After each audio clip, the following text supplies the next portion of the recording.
జైపీ నిన్న రాష్ట్ర శాసనసభలో ఈ రాష్ట్ర ఉప ముఖ్యమంత్రి అదేవిధంగా రాష్ట్ర ఆర్థిక శాఖ మంత్రి బట్టి విక్రమార్క గారు 2025-26 ఆర్థిక సంవత్సరానికి బడ్జెట్ సమర్పించిన సంగతి మనందరికీ తెలిసిన విషయం.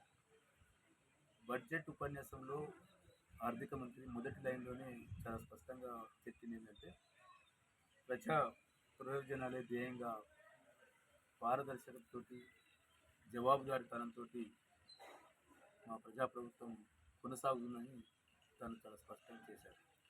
కానీ తన బడ్జెట్ ఉపన్యాసం మొత్తం లేదు కాంగ్రెస్ ప్రభుత్వం గత ఏడాది ఆచరణ చూస్తే ఆ బడ్జెట్ మొదటి ఉపన్యాస లైన్కే విరుద్ధంగా ఉంది. ఎక్కడ జవాబుదారీతనం లేదు, ఎక్కడ పారదర్శకత లేదు.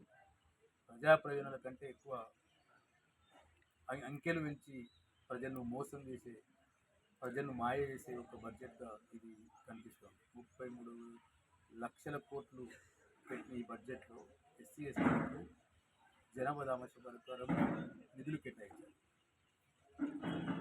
గతంలో కేసీఆర్ ప్రభుత్వం సమగ్ర సర్వే, కుటుంబ సర్వే చేసినప్పుడు కానీ, ఈ ప్రభుత్వం కులగన్న బీసీ కులాలకు చేసిన సందర్భం కానీ 18% ఎస్సీలు నమోదయ్యాయి. కానీ 18% నిధులు కేటాయించకుండా ఈ నిధులు తప్పించుకోవడానికి 2011 జనాభా లెక్కలను ప్రామాణికంగా తీసుకుంటున్నారు.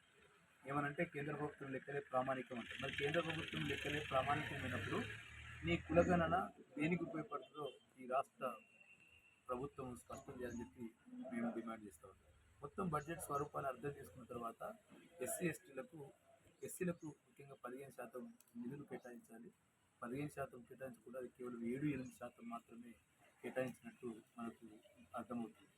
కానీ అంకె చూసిన తర్వాత ఎస్సీ ప్రత్యేక అభివృద్ధికి కేటాయించిన అంకెలు చూసిన తర్వాత చాలామందికి ఎక్కువ బడ్జెట్ కదా అని అనిపిస్తూ ఉండొచ్చు. 40,232 కోట్లను ఎస్సీ ప్రత్యేక అభివృద్ధి నిధి కింద బడ్జెట్ కేటాయించారు. కానీ దానికంటే ముందు లైన్లోనే ఆర్థిక మంత్రి ఏం చెప్తారంటే, 2023-24 ఆర్థిక సంవత్సరంలో గత కేసీఆర్ ప్రభుత్వము 13,617 కోట్లను ఖర్చు చేయలేదు. కాబట్టి మేము చట్ట ప్రకారము ఎస్సీ ఎస్టీ ఎస్డిఎఫ్ చట్ట ప్రకారము ఆ బకాయిలను ఈ సంవత్సరం బడ్జెట్కు కలిపి కేటాయిస్తామని చెప్పి ఆర్థిక మంత్రి చెప్పిండు. ఆ లెక్క చూస్తే అది 13,000 అంటే, ఇది కనీసం పోయిన బడ్జెట్ లెక్క పెట్టుకుంటే 33,000 అనుకుంటే 33,000 ప్లస్ 13,000 అంటే ఎంత రావాలి? 46,000 కోట్ల పైగా బడ్జెట్ కేటాయించారు. అది కేటాయించారు కేవలం 40,232 కోట్లు మాత్రం కేటాయించారు. అంటే గత కేసీఆర్ ప్రభుత్వం ఖర్చు పెట్టిన 13,000 కోట్లను కలుపుకుంటే, ఇందులో యాడ్ చేసుకుంటే ఈ బడ్జెట్లో ఎస్సీలకు కేటాయించింది కేవలం 26,615 కోట్లు మాత్రమే. ఇది చాలా తక్కువ నిధులు కేటాయించడం, జనాభా దామాషకు అనుగుణంగా కేటాయించలేదు. ఇదొకటి. ఈ 46,000కు అదనంగా ఈ ప్రభుత్వం ఈ ఆర్థిక సంవత్సరం నడుస్తుంది కదా, కాంగ్రెస్ పార్టీ అధికారంలోకి వచ్చిన తర్వాత 2025-26 ఆర్థిక సంవత్సరం కూడా వచ్చింది కదా. ఈ ఆర్థిక సంవత్సరంలో ముగుస్తుంది, రేపు ఏప్రిల్ అయితే ముగుస్తుంది, ఇంకొన్ని రోజులు ఉంది. కానీ దానికి ఒక అంచనా ప్రభుత్వానికి ఉంటుంది కదా, ఎంత మిగులుతుంది అనేది. డిసెంబర్ నాటికి మొత్తం 33,000 కోట్లలో ప్రభుత్వం ఖర్చు పెట్టింది కేవలం 9,000 కోట్లు మాత్రమే ఖర్చు పెట్టింది. వాళ్ళ లెక్క ప్రకారమే దాదాపు 23,000 కోట్లు ఖర్చు కాకుండా ఉన్నాయి. ఈ 3-4 నెలల్లో 3,000 కోట్లు ఖర్చు పెట్టినా 20,000 కోట్లు ఉంటాయి. 20,000 ప్లస్ 13,000 ప్లస్ కలుపుకొని ఈ ఆర్థిక సంవత్సరం బడ్జెట్ కూడా ప్రభుత్వం కేటాయించాలంటే దాదాపు 72,000 కోట్లకు పైగా ఇక్కడ దళితులకు ఈ ప్రభుత్వం కేటాయించాలి. అది కేటాయించకుండా ప్రభుత్వం తప్పించుతూ ఉంది. ఆ ఆర్థిక మంత్రి మాట్లాడిన జవాబుదారితనం కానీ పారదర్శకత కానీ బడ్జెట్ కేటాయింపులో లేదని చెప్పి మరోమారు స్పష్టం చేస్తున్నాం. ఇదొకటి. రెండోది, చేవెళ్ళ డిక్లరేషన్. అలా పార్టీ అగ్రనేత బ్రాహ్మణుడు ఇటువంటి రాజ్యాంగం పుస్తకాన్ని పట్టుకొని భారతదేశం అంతా ఒక 4,000 కిలోమీటర్లు భారత్ జోడో యాత్రలో తిరిగాడు, తెలంగాణలో తిరిగాడు. ఎన్నికల టైంలో రైతు డిక్లరేషన్ అని చెప్పి ఒక డిక్లరేషన్ను ప్రకటించారు. రైతు డిక్లరేషన్లు ప్రకటించిన గ్యారంటీలు ఏమో రైతులకు రుణమాఫీ అమలవుతుంది, ఈ రాష్ట్రంలో రైతు భరోసా అమలవుతుంది. ఈ రాష్ట్రంలో.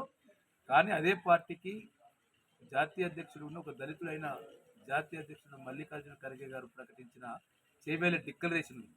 ఇవాళ చేవేళ్ల డిక్లరేషన్ మొత్తం చెదలు పట్టిపోయింది. చేవేళ్ల డిక్లరేషన్లో ప్రధానంగా ఏమున్నది? ఎస్సీల జనాభా ప్రకారం 18% రిజర్వేషన్లు పెంచుతామని చెప్పారు.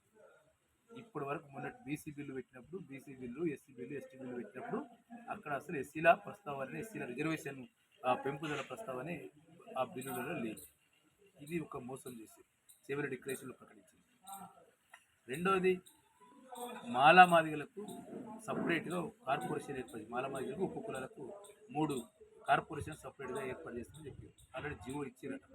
మాలలకు కార్పొరేషన్, మాదిగలకు కార్పొరేషన్, ఉప కులాలకు కార్పొరేషన్. కానీ ఇప్పటి వరకు అది విడదీసి ఏ కార్పొరేషన్గా వ్యవస్థ కొనసాగడం లేదు. కేవలం ఎస్సీ కార్పొరేషన్ నడుస్తూ ఉంది. దానికి చైర్మన్ పెట్టింది. ఇది ఒక రెండవ వాళ్ళు ఇచ్చిన హామీ ఉల్లంఘన. మూడవ ఉల్లంఘన, గత ప్రభుత్వం మొత్తం ఎస్సీ ఎస్టీలకు బడ్జెట్ కేటాయించలేదు, జనాభా ప్రకారం ఖర్చు చేయలేదు. మేము ఖర్చు చేస్తామని చెప్పింది.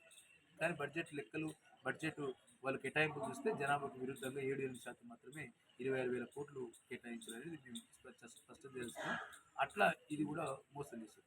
అత్యంత ముఖ్యమైనది, ఎన్నికల్లో చాలా ఆకర్షణీయంగా ప్రచారమైంది ఏంటంటే కేసీఆర్ దళిత బంధు పెట్టాడు కాబట్టి ఆ కేసీఆర్ కేవలం 10 లక్షలకు మాత్రమే ఇచ్చాడు. మేము దాన్ని 2 లక్షలకు పెంచి 12 లక్షలకు కేటాయిస్తాం అంబేద్కర్ అభయాస్తం పేరుతో అని చెప్పి ప్రకటించారు. మొదటి బడ్జెట్లో అంబేద్కర్ అభయాస్తం గురించి ప్రస్తావించలేదు. ఈ రెండవ బడ్జెట్లో ఇప్పటి వరకు నిన్న బడ్జెట్ ఉపన్యాసంలో ఉండాలని, బడ్జెట్ ఉపన్యాసంలో ఎక్కడ కూడా ఆర్థిక మంత్రి అంబేద్కర్ అభయాస్తం గురించి ఎక్కడ కూడా మాట్లాడిన సందర్భం లేదు. కాబట్టి మేము ప్రధానంగా డిమాండ్ చేస్తూ ఉంది, ఈ బడ్జెట్ మొత్తం సవరించాలి. రెండోది, విద్య గురించి మాట్లాడారు. విద్య గురించి DBF కూడా పెద్ద ఆందోళన చేసింది. అనేక సంస్థలు, మేధావులు మాట్లాడిండ్రు. ఈ రాష్ట్ర విద్యా కమిషన్ కూడా ఒక సిఫారసు చేసింది గవర్నమెంట్ 15% బడ్జెట్ కేటాయించాలని. ముఖ్యమంత్రి అసెంబ్లీలో చెప్పాడు.